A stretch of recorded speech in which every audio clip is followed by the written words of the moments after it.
예, 다 됐습니다. 네, 고생하셨어요. 그럼 어플로 실시간 확인이 가능한 거죠? 예, 이렇게 어플에 접속하셔서 아이디랑 비번만 입력하시면은 안방 모습을 실시간으로 확인할 수 있습니다. 그렇네요. 요즘 맞벌이 하시는 분들이나 강아지 키우시는 분들이 안전 문제로 많이들 설치하십니다. 저희도 애들 때문에요. 감사합니다. 예, 잘 사용하세요. 네. 예, 요거 지금 보시면은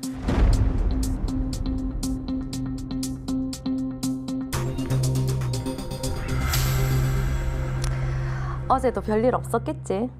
보자. 우리 매니저가 일은 잘했을 끼고 뭐 딱히 진상 손님도 없었던 것 같고 됐네. 야, 저 카메라가 있으니까 바쁠 때는 매장에 안 나와도 되고 좋네. 어서 오세요.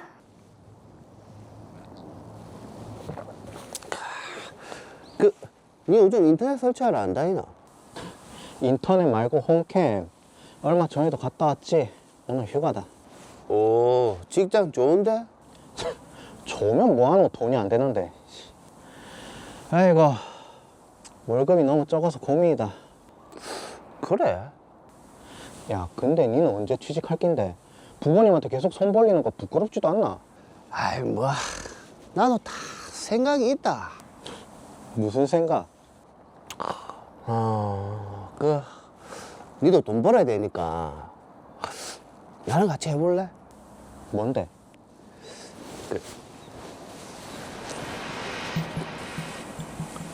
야, 씨, 그러다 내 잘린다 임마. 아, 이 행님이 안 잘리게 해줄 테니까 걱정하지 말고. 야, 그러면 내가 IP 몇 개만 빼주면 된다 이기가? 당연하지. 아이, 건당 두둑하게 쳐줄게. 오케이, 주머니 빵빵하게, 알지? 오케이, 오케이. 많이 안 주기만 해봐라. 아, 내가 제대로 챙겨줄게. 걱정하지 마라.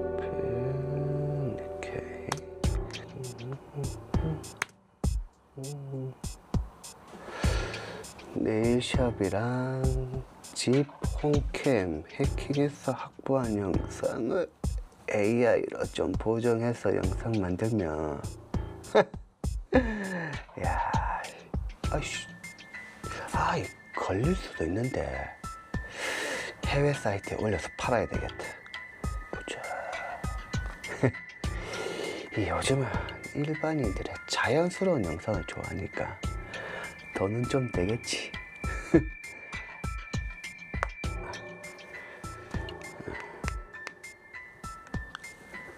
무영아. 내가 영상 해외 사이트에 하나 올렸거든.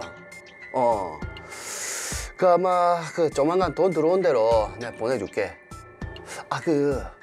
현금으로 보내면 걸릴 수도 있으니까 네 코인 하지? 내 코인으로 쏴줄게. 알았다. 오케이.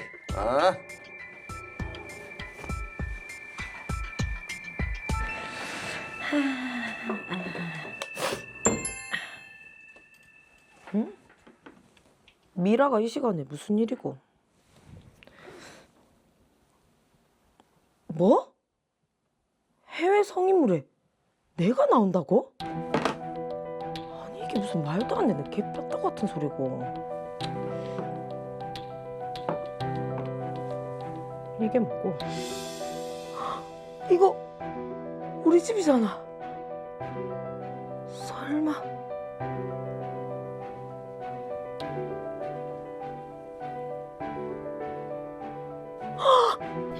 섬뜩한데요. 이거 우리 집 맞는데? 그럼 이게 말로만 듣던 해킹? 안 되겠다. 네, 여보세요? 거기 경찰서죠? 제가 홈캠 해킹 피해를 당했는데요. 네네. 예, 여보세요? 예, 네일샵 맞는데요. 예? 저희 샵 CCTV가 해킹됐다고요? 어머야, 이게 무슨 일이고? 예, 아니 저희 손님들 모습이 해외 사이트에 판매가 됐다고요? 그럼 저 어떡해요? 저 설마 소송 당하는 건가요? 저 아무것도 몰랐습니다, 저는. 예.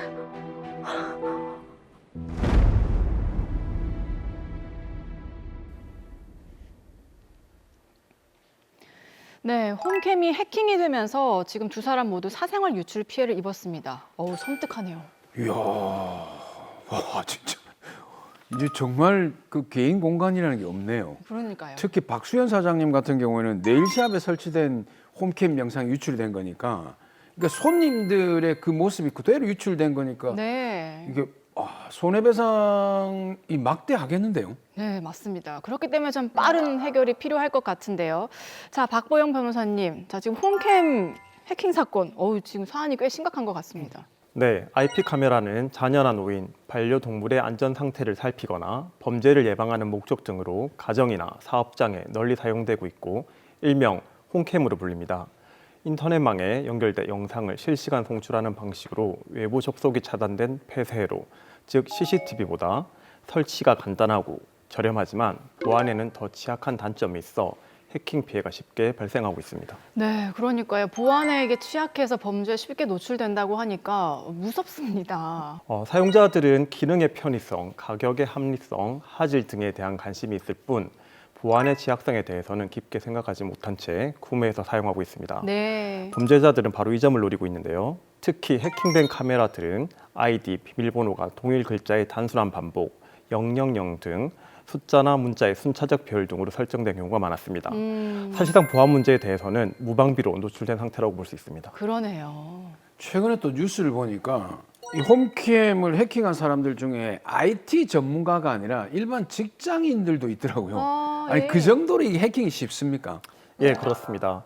홈캠과 같은 스마트 기기는 원격으로 밖에서도 집안을 볼 수 있다는 편의성 때문에 널리 이용되는데 인터넷을 통한 외부 접속 가능성은 곧 해킹의 가능성으로 이어지기 때문에 특히 방화벽 등의 보안 장치 없이 인터넷에 연결되어 있는 경우 해킹의 위험성이 높습니다. 그리고 설치 업체나 판매자들은 비밀번호 설정 등 고객 가시를 주장하며 책임을 회피하는 경우가 많고 서버가 해외에 있을 경우 법 집행이나 수사 등이 어렵다는 현실적인 문제도 있기 때문에 피해 예방을 위해서는 사용자 스스로 보안을 강화해야 합니다. 자, 그러면 사용자 입장에서 좀 취할 수 있는 피해 예방 방법 같은 게 있을까요? 새 제품을 구매했을 때 반드시 기본 비밀번호에서 본인만의 고유하고 복잡한 비밀번호로 변경하고 주기적으로 제조사에서 제공하는 보안 패치를 통해 펌웨어를 업데이트해야 합니다. 그리고 너무 가성비만 따지거나 저렴한 가격만을 생각해 제조사 정보가 정확하지 않거나 국외 등 소재지가 확인되지 않는 제품은 가급적 피하고 보안 관련 인증을 받은 제품을 구매하는 것이 좋습니다. 또한 외부 네트워크에서 접근하는 것이 가장 보안을 취약하게 만드는 요인이므로 사용할 때를 제외하고는 비활성화시키고 꼭 필요한 경우에 한해서만 사용하는 것이 좋습니다. 네, 결국에는 스스로 좀 주의를 하는 것이 가장 중요하겠습니다. 자, 다시 드라마로 돌아와서요. 지금 IP 카메라 해킹은 어떤 처벌을 받는지부터 한번 살펴봐야 될 것 같아요. IP캠 해킹은 정보통신망법 제48조, 49조, 70조에 따라 5년 이하의 징역 또는 5천만 원 이하의 벌금에 처해질 수 있는 중대범죄입니다. 타인의 신체, 사생활, 영업장을 무단 촬영하거나 유포하는 행위는 모두 징역형이 가능한 사안으로 분류되며 신상유포, 딥페이크 등이 결합된 경우에는 성착취물 유포 등 별도의 중대범죄가 추가로 성립되어 가중처벌될 수 있습니다. 따라서 피해가 확인되었다면 초기 단계에서 지체 없이 법적 절차를 검토해야 합니다. 구체적으로 어떤 법적 절차를 검토해야 됩니까? 예, 하나씩 제가 말씀드리겠습니다. 네. IP 카메라 해킹 피해가 확인될 경우 첫 번째, 해킹범에 대한 형사고소, 두 번째, 불법 촬영물, 딥페이크, 성착취물, 유포에 대한 고소, 그리고 해외 플랫폼 대상 삭제 차단 요청, 해외 서버 이용 시 국제 공조수사 요청, 네. SNS 등에서 발생한 2차 피해, 예를 들어 명예훼손, 모욕, 스토킹에 대한 대응, 그리고 영상 유포 범위에 따른 손해배상 청구, 네. 마지막으로 피해자가 다스릴 경우 제조사, 관리업체를 상대로 한 단체 소송 구조를 검토하는 것이 필요하고요.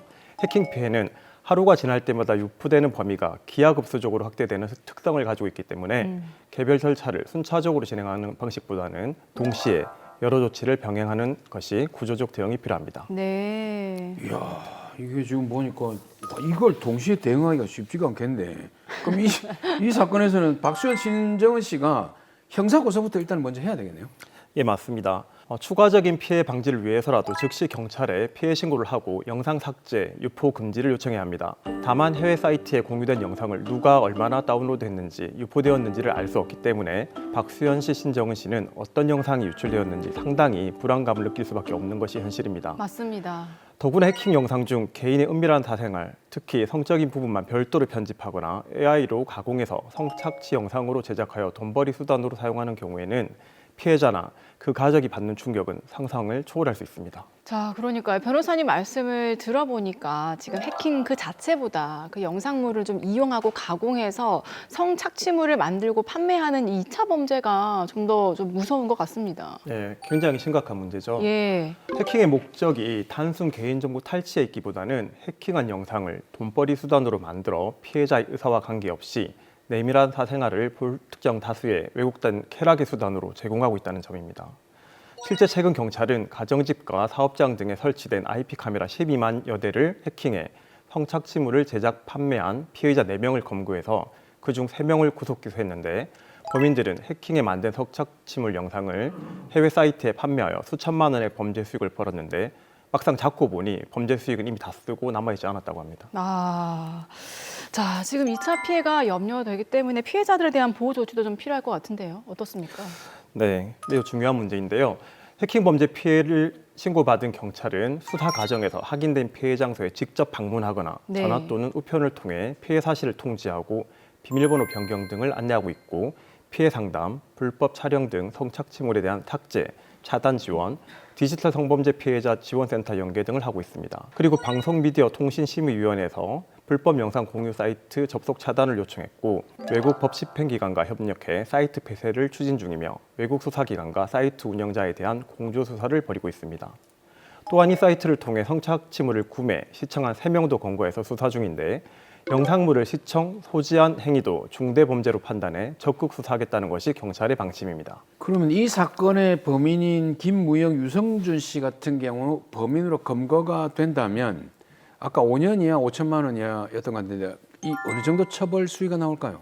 두 사람은 공동정범으로 형사처벌될 가능성이 크고 정보통신망법 위반으로 처벌되는 것 외에도 성폭력처벌법 위반, 피해자 중 아동이나 청소년이 있는 경우 청소년 성보호법 위반 등으로 가중처벌될 것으로 보입니다. 이 경우에는 최소 3년 이상의 징역형이 선고될 가능성이 큽니다.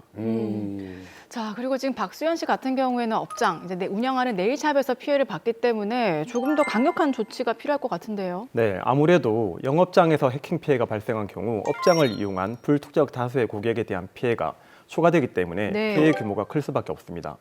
즉 개인 업장에서 피해가 발생한 경우에는 단순 IP캠 삭제나 고소만으로는 대응이 부족할 수 있습니다. 해킹 경위 및 내부 보안 체계 진단, 직원, 회원, 고객 보호 조치, 영상 속 인물이 다소 등장하는 경우 민형사 대응 구조 설계, 추가 유출 가능성에 대한 기술적, 법적 재발 방지 조치, 피해자들과 함께 단체 소송 준비 등이 필요할 수 있습니다. 근데 저는 궁금한 게 이런 사건 같은 경우에는 개인이 소송을 하는 것보다 단체로 이렇게 하는 소송이 더 유리한가요? 개인으로 소송을 진행하는 경우 피해의 단일성, 신속한 조사나 재판 등의 장점이 있지만 네. 피해 입증을 위한 증거 수집에 어려움이 있다는 단점이 있습니다.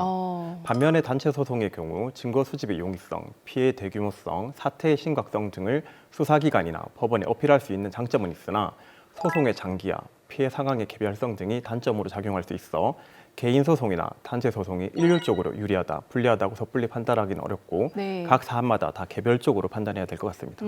그렇군요. 만약에 이 홈캠 해킹으로 인해 가지고 아까 그 박수현 사장님 있지 않습니까? 네일샵 하시던 분. 거기 네일샵에는 손님들이 오니까 손님들이 본 피해를 사장인 박수현 씨에게 관리 소홀로 당신이 잘못했으니까 손해를 배상하라 이렇게 할 수도 있지 않습니까?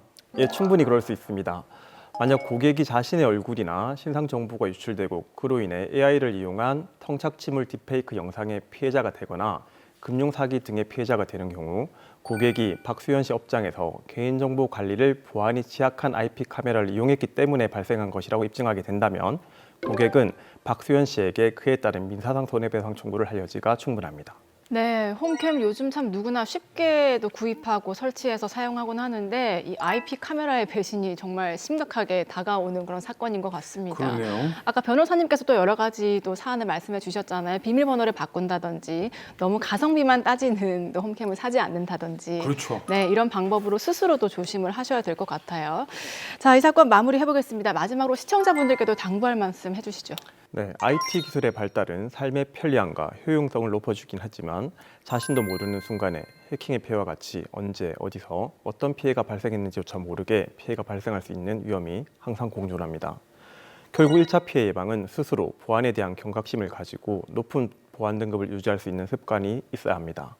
예를 들어 보안 수칙으로 8자리 이상 특수문자 포함한 비밀번호, 최소 6개월에 한 번 이상 비밀번호를 변경하고 수시 업데이트로 펌웨어 최신 상태를 유지하는 것을 추천드립니다. 그리고 최근 대규모 해킹 피해가 많은데 정보를 관리하고 있는 기업들도 고객이 안전하게 이용할 수 있도록 보안 시스템 강화에 최선을 다해 주시기를 요청드립니다.